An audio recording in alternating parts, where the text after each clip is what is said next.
poursuit dans le pétrole avec Total.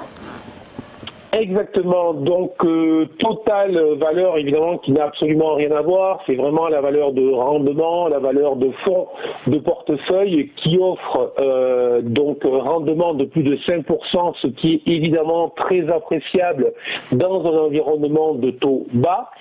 Alors même si évidemment, soyons clairs, ce n'est pas la valeur très à la mode, puisque ce n'est peut-être pas la valeur la plus ISG ou la plus ESR du monde, ces investissements dans les énergies renouvelables seront peut-être à prendre en compte dans les années à venir.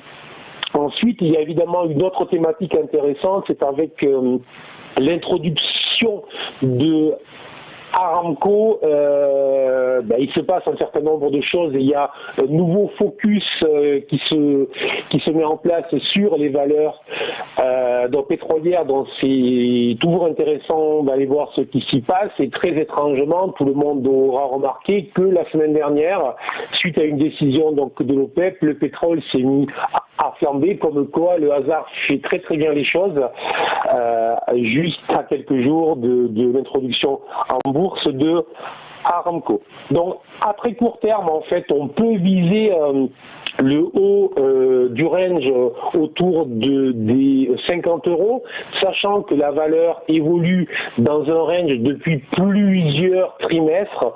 Donc ce n'est pas clairement une valeur dynamique, c'est une valeur qui est donc bornée avec autour des 50 au plus haut. Donc il y a 5-6% en fait à prendre de ce côté-là.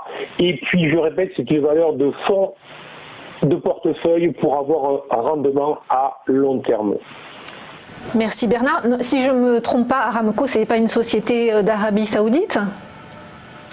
Oui, c'est ça. D'accord. Donc l'Arabie Saoudite étant l'un des principaux producteurs de pétrole, on se demande si c'est quand même bien le hasard qui fait flamber les cours du pétrole. Mais bon, on poursuit. C'est de l'humour.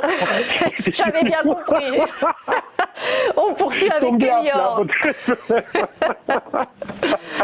C'était de l'humour froid tombé à plat.